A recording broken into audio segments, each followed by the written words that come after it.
The police officer stood with his arms crossed, staring at the furious woman before him. "Ma'am, let me get this straight. You're calling 911 because of a dock?"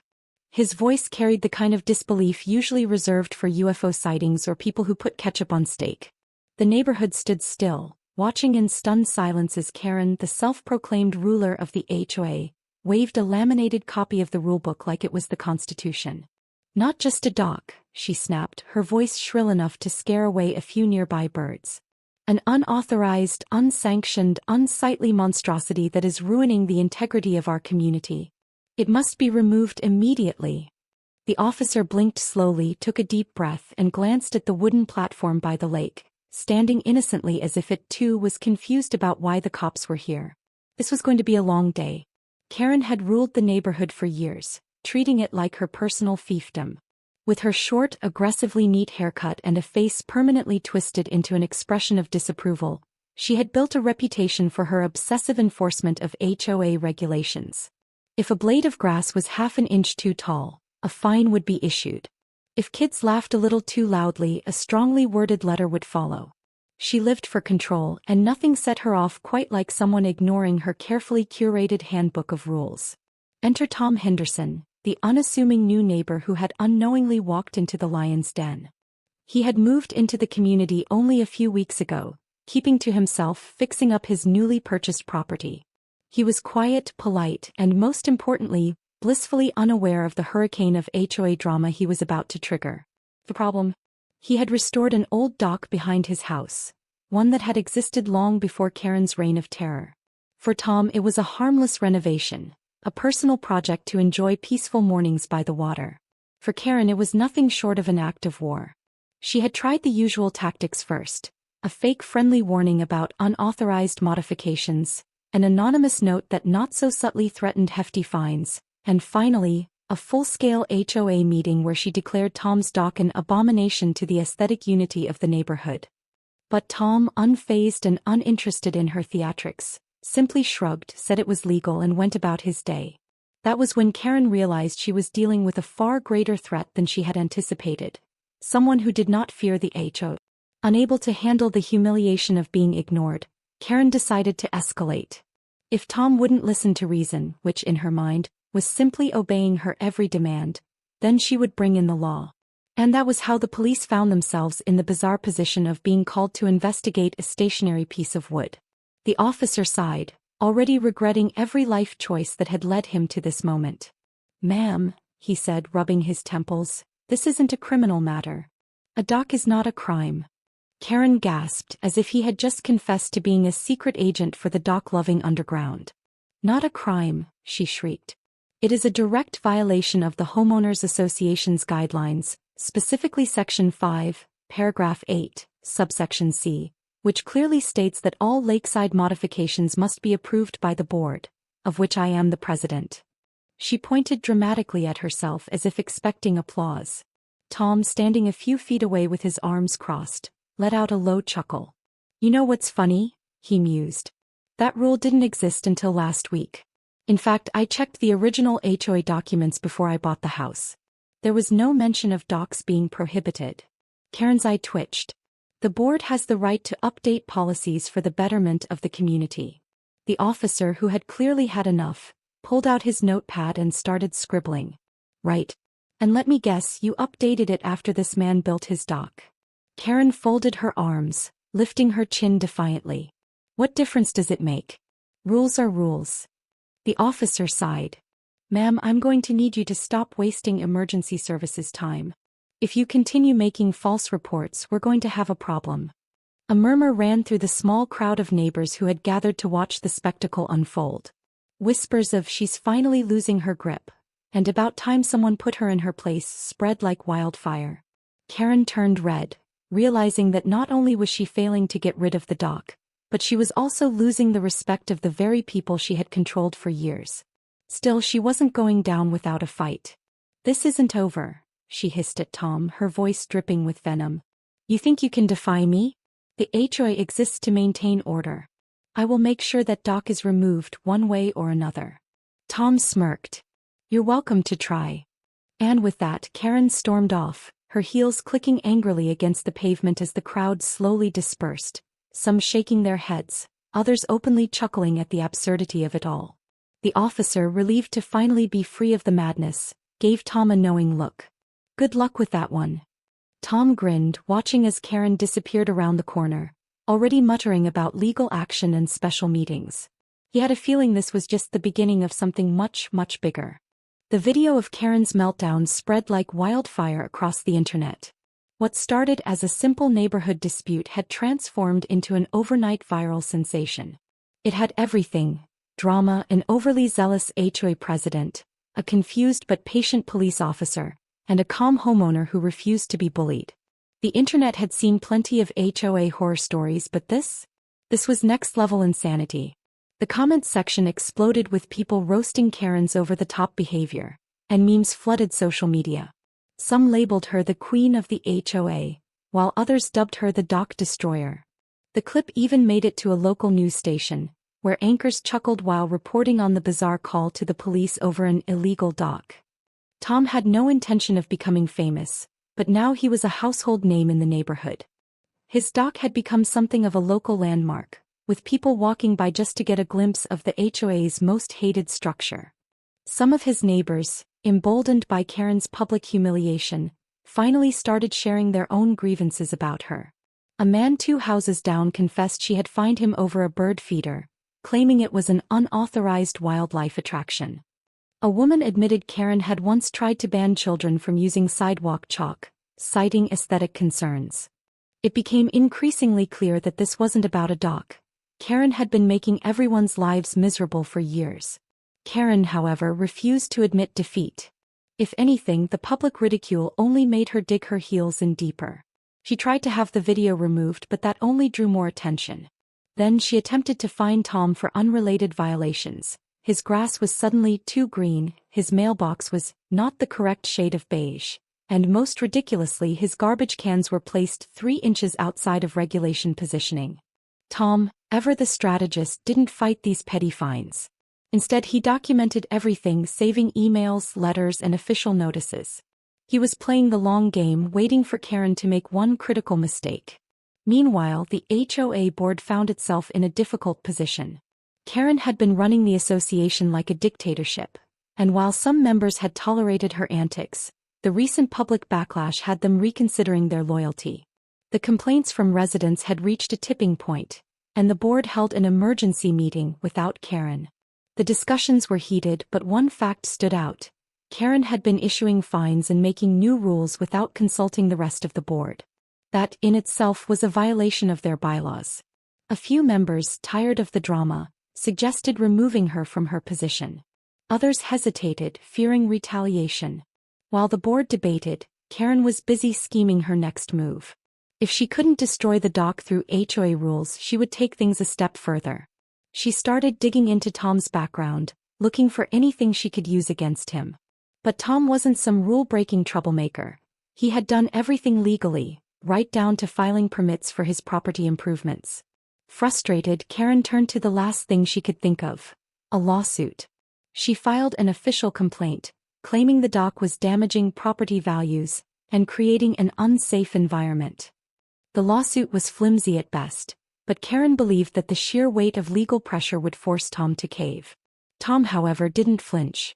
Instead of backing down, he hired a lawyer, someone well-versed in both HOA regulations and property law. Karen had assumed Tom would give up when faced with legal action, but she underestimated just how stubborn he could be. His lawyer immediately countered with a discovery request, demanding proof that the dock was harming the neighborhood.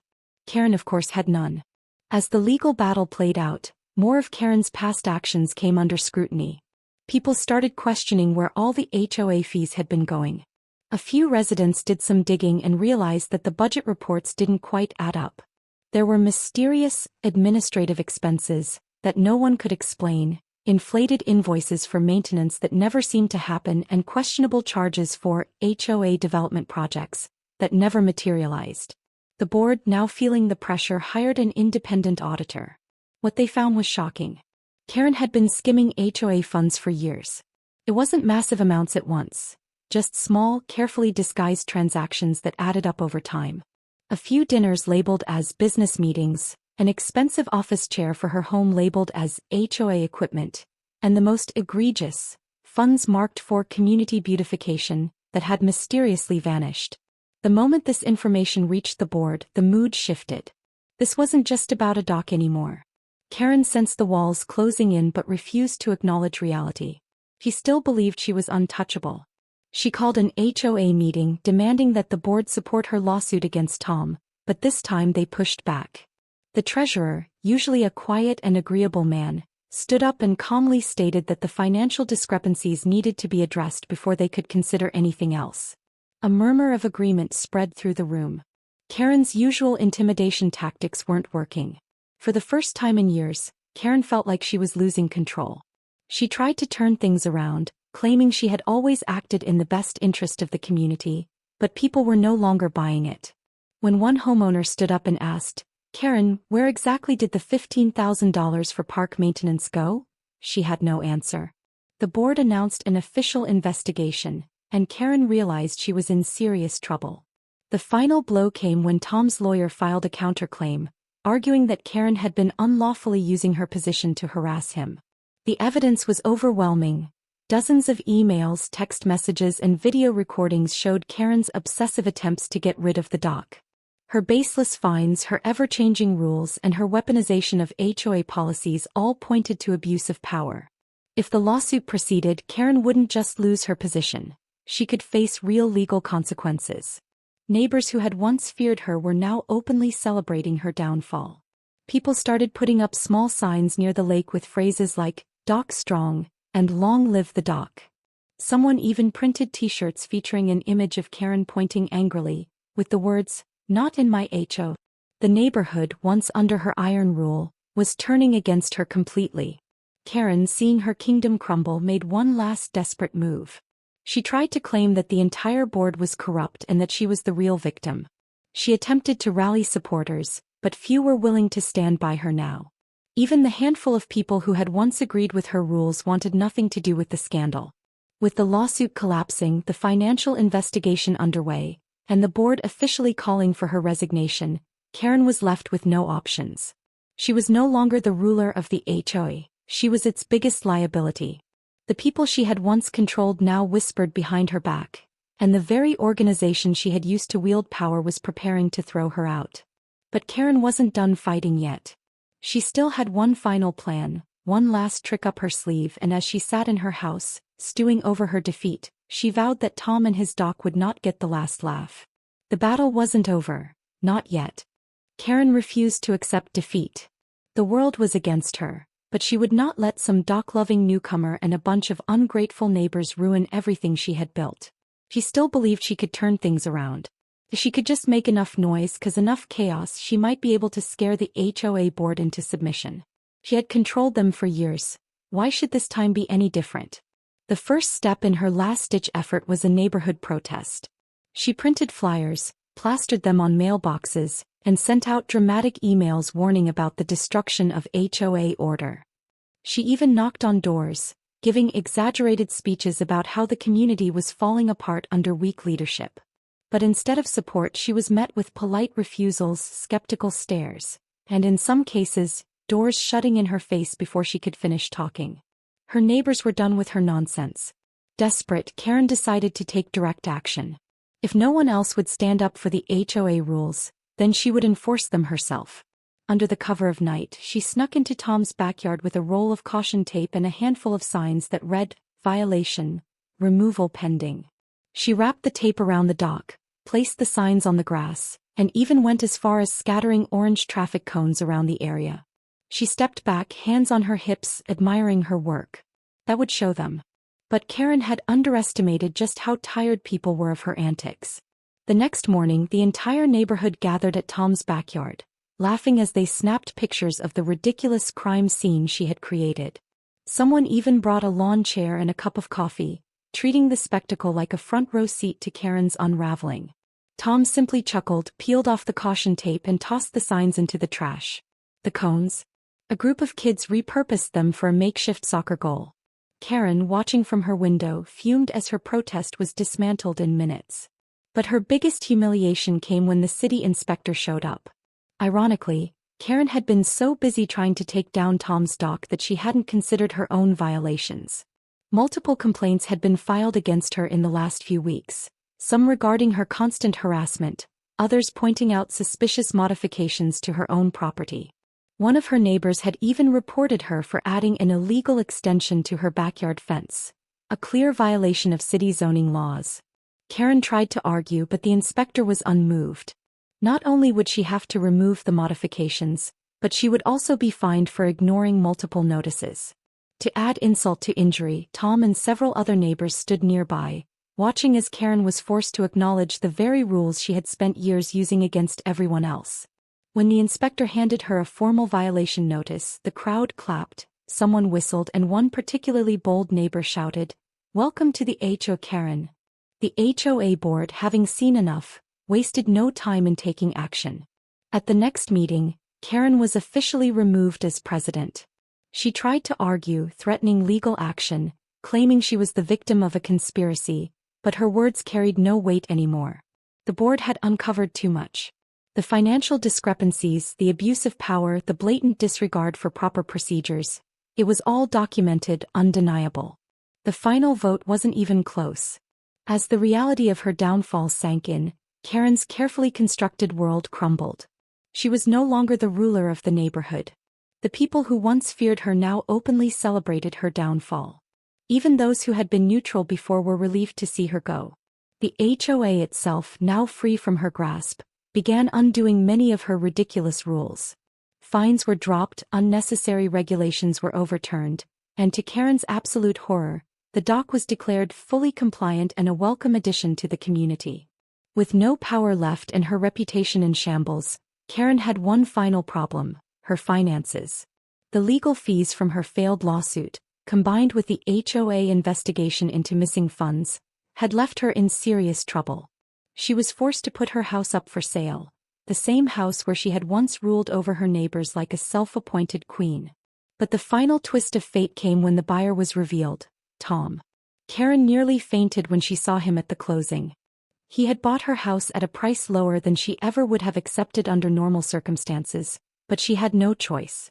With no other buyers willing to pay what she needed, she was forced to sign away the very home from which she had dictated her rules. Tom, ever the gracious victor, made sure to make the moment memorable. As soon as the sale was finalized, he announced that the house would not be used for strict, uptight rule enforcement, but rather as a community relaxation space. The backyard? Open for neighborhood BBQs. The front lawn? A new place for kids to play. And most importantly, the HOA? Stripped of all its Karen-era absurdities. As Karen packed up and drove away, she looked at the neighborhood one last time, only to see her former subjects laughing, smiling, and enjoying the freedom they had regained. The dock, still standing tall, was decorated with small lights, a clear sign that Tom had no intention of ever taking it down. Karen's story spread beyond the neighborhood. She became an online joke, a meme representing the worst of HOA presidents. Anytime someone encountered a ridiculous HOA rule, Karen's name would inevitably come up. She couldn't escape her reputation. Even when she moved to another neighborhood, she found that people already knew who she was. The moment she tried to enforce even the smallest rule, someone would pull up the viral video, and any power she had left vanished instantly. Meanwhile, Tom and the rest of the neighborhood thrived. With Karen gone, the community became more relaxed, more inviting. People who had once stayed indoors now gathered for weekend cookouts. Kids played freely without fear of arbitrary fines, and the tension that had once suffocated the area was gone. The dock, once the center of Karen's obsession, had become a symbol of victory. A reminder that sometimes, the best way to defeat pettiness is to simply stand your ground and let karma do the rest. And so the story of Karen, the HOA tyrant, came to an end. She had ruled, she had fought, she had schemed, but in the end she had lost everything. The neighborhood moved on without her, and she was left to watch from afar, knowing that no matter where she went, she would always be remembered as the woman who called the cops on a dock, and lost everything in the process.